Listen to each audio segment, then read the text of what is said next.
So, my name is Stallman, and I'm from the 3Cs, the Cooperative Cartography Collective. And 3Cs is a radical map-making affinity group based out of Chapel Hill. We all sort of started out because we had some affiliation with the University of North Carolina at Chapel Hill, and we all have very different affiliations now, 5 years in, but are sort of centered around that.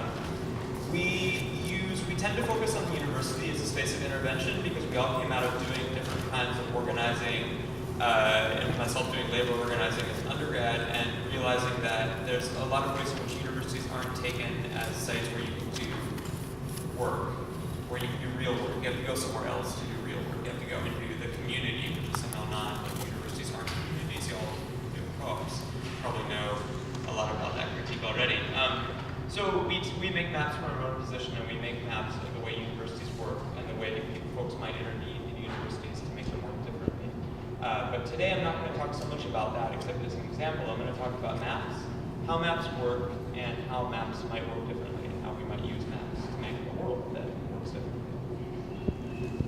So the question is, how does a map work? And there's a lot of sort of academic theories about this. The one that we like to use a lot comes out of a comic book called Ce n'est pas le monde, or This Is Not the World, by Dennis Wood and John Krieger. And their argument is basically what a map does, a traditional map like Google Maps or a road map or a subway map, is it makes a set of propositions about the way the world is. It says this is the way the world is, and then it says, and if you don't believe it, you can go check it for yourself, and you're going to find out that I'm right and you're wrong. And so the real interesting question is, how does that work? Because maps do work. Like, you can use a roadmap to get somewhere. It's a social construction, but it's not made up. It actually works. And so how is it that a map works? And so if you want to take this map of the Detroit Metro Airport, which is where I flew in yesterday. So this map would work if you were dropping someone off at the airport. You could take the highway in. You would know which parking deck to go to. Maybe you would wait for the cell phone live. You could get to the hotel. And at the end of it, you would say, you know, that map was factual, that was accurate, that was correct, that told me about the way the world was. But that's also an argument about how the world is and how the world should be. And how does it work? Well, it works because of the cooperation of a lot of different powerful institutions that this map is just tracing. So you've got the Highway Administration that decided a consistent scheme for highway numbering and puts up signs so that when you're on 94, you know you're on 94, and you can look at the map and say, oh, I'm on 94, and you can make that connection. You've got airlines that are actually running the airport, and if you used this map and showed up at the airport and the airlines weren't running, it wouldn't do any good, and you would say, well, this map is wrong. You've got the parking authority that makes it so you can actually park in the place that's labeled as parking on the map. You've got Starwood Hotels and Resorts, which operates the Westin Hotel, which, again, if that was there, the map would be a failure. You've got cell phone carriers that make it possible to wait in the cell phone line and call somebody else.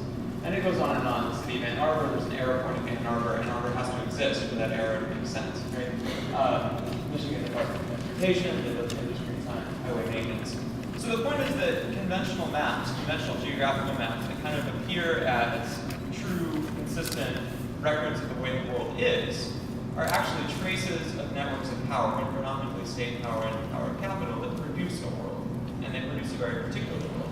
So if we want to intervene in making a world differently, and in making a cooperative world, in a world that doesn't function in sort of the hierarchical way that the world we live in today tends to, we might want to ask, can we make maps a different kind of map in order to live in a different kind of world? How do we make maps differently? So that's what I do, and that's what we do. And we call it counter-cartography. Also, you can call it mapping from below, militant cartography. There's a lot of different words, participatory cartography, people's cartography. The basic idea is to understand that every map is a proposition about the way the world is, that maps tend to produce themselves as unchallengeable. They tend to say, this is right, it's factual, it's verifiable, it's objective, there's no value judgment in this map, it's clean. But actually, those maps are particularly the ones that are, in fact, traces of really complex power relations in producing a world. And so, if we take that seriously and we want to make maps, we want to make maps that intentionally propose the world that we want to live in. And we want to make maps in conjunction with social movements, coming out of social movements, with communities that are fighting, that are in struggle. And so how do we do that? And so there's a lot of different ways to do that that I'll talk more about in the talk.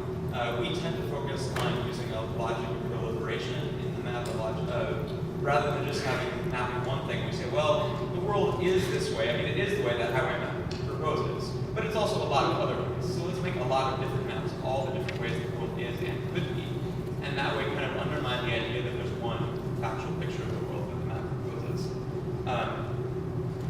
So basically, we're trying to map different types of power. So, of course, and the slide asks, is this possible? And of course it is. This is one of my favorite examples of a counter map, and it's actually a map made in Detroit in the 1970s by a group called the Detroit Geographical Expedition, which is based in Wayne State and some other universities, and was a community organizing project in a community called Fitzgerald. And so this book is a history, and it comes out of the riots in Detroit, and the book is kind of 100 years of this community's history and racial change in the community leading up to the riots. And this map is a map of the time period 1910 to 1915 in this community, and it's just people's narratives of what happened there. Like, oh, my neighbor grew raspberries, we used to steal them, or somebody's car gets stuck in the mud. But it gives you a completely different picture of that space than the street map would. And this map is a tracing of the fact that folks in this Detroit Geographical Expedition project, this community organizing project, went and talked to everybody, all their neighbors, all the people on their blocks, and asked them questions and had long conversations about the history. So not only does it tell a different story, a lot of work went into producing a different world in order to get to this place. And that's what I'm going to talk about today. Mapping is a process, not the finished product, but how do we use a process of mapping to create what we want. So I'm going to talk about 4 ways we can do that. The first one is militant research. Research is action. That is, the research process for a map itself can be an action in the traditional social movement sense. You can do a march, that's research. You can do a strike, that's research. You can do a blockade, that's research. The second one is that maps facilitate collaboration. Maps as a form of production, as opposed to writing, as opposed to other forms, are particularly well suited to collaborative efforts and to involving people that have a lot of different skills and come from a lot of different places in one project together. Third, mapping can be organizing, and by that I mean to say that in the process of making a map, you're able to bring together a lot of different issues and a lot of different communities that might not see themselves as fighting for the same issues, but in putting together a map collaboratively that's focused on the same space, folks are able to see the ways in which their struggles are interlinked and depend on each other. And also, in the process of mapping, you think through a lot of strategic questions that actually helps organize people, so people working on a map become organized. And the fourth one is that maps travel. People like maps, they're really beautiful. People get excited about them. So if you can make a map about an issue and start to distribute it like that, helps your issue travel a lot. Okay. So the first point is militant research. And I'm using this term, it comes out of a lot, particularly of European and Latin American social movements, the Italian autonomous workers organizing movement in the 1970s, and then we come to it because some members of our collective have been spending some time in Spain working with a group called Mujeres a la Deriva, which was a group of women precarious workers from a lot of different sectors, so everything from sex workers to university adjunct professors, but all of them were working precariously. We tried to figure out how they could change their labor conditions without having to strike, because you can't strike if you don't have a workplace, for example. So inspired by them, we did, actually probably the founding event for our group was sort of a militant research intervention on Labor Day, when our university canceled Labor Day for students didn't get Labor Day off, and teachers didn't get Labor Day off because they weren't actually workers, but administrators got Labor Day off because they were workers. And so the question was, well, are you working, right? And so we decided to use this as an opportunity to really question people's idea of what it means to be a student, what it means to be a teacher, what it means to be a worker, and what solidarity between sort of more traditional workers like house cleaning, cafeteria workers, folks like that, and university adjuncts, grad students might look like.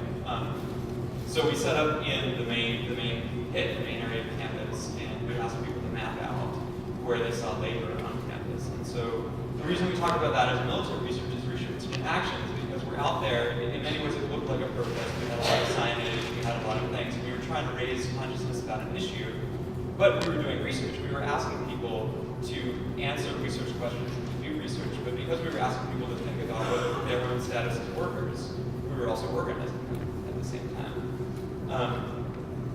And so this of course leads us to this question of what is the university, which we're always dealing with. And another project that I wanted to really highlight, and I'm going to be talking about throughout the talk, is one we just finished in London at Queen Mary University with a group of predominantly graduate student activists that were looking at the issue of what it's like being an immigrant student. We had students from 3 or 4 different continents working with us in a situation in which the UK border regime was really intensifying quite rapidly, and a lot of new regulations were coming up, and student fees were going up, and they were trying to figure out how to intervene, and so we decided to make a map together as a way to start to intervene. And we decided to start that process with militant research. So the very first day of our collaboration, we did an activity called a drift, which I think is a really great activity for folks to do. And the idea of drifting is to try to experience your everyday space differently, and to try to go through your everyday space from the point of view of an outsider, or from the point of view of somebody who has a different subject position from the one you have, and ask how might this space be experienced differently, and what are the things that I don't see in my everyday experience in this space. So how are the ways in which my everyday experience in this space is, and how does that compare to other people? And so we're walking together as a group, and we decided to all carry these red umbrellas to kind of make the group visible and make it a little bit more of an action. And what we did is we gave everyone cards. You can kind of see folks had cards and they had maps, and they were marking things on maps. And so everybody got assigned something to mark. Mark all the security cameras you see. Write down all the signs you see that are companions. What would your experience be like, or what would the experience of a disabled or a handicapped person be in this building? What would the experience of somebody who didn't have sight be? What would be, where do you see people working in this building? And so each of us is trying to experience the building in a different way, and then we're all collaborating on producing this set of knowledge about the space of the university and how it might be differently.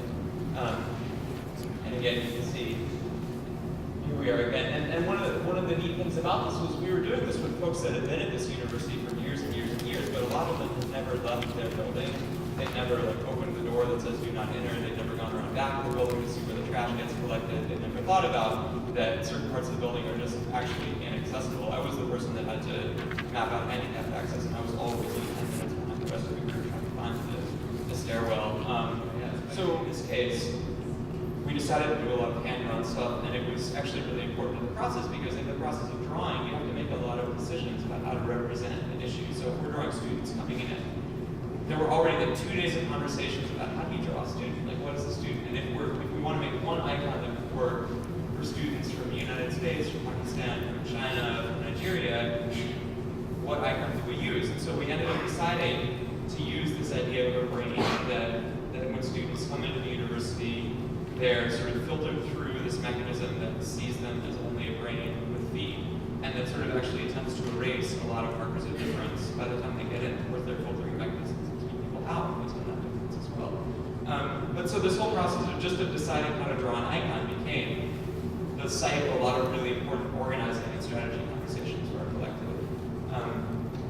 And then again, behind there is the sort of sea of bureaucracy we created as well, which was drawing a lot of bureaucratic texts from these sort of immigration law and stuff and just slotting them in. And that was a way that people that wanted to contribute to the project but weren't able to be there for the full design process were able to come in for an hour, dig up a couple of texts offline, and that was part of the method. So we were able to create a lot of time scales.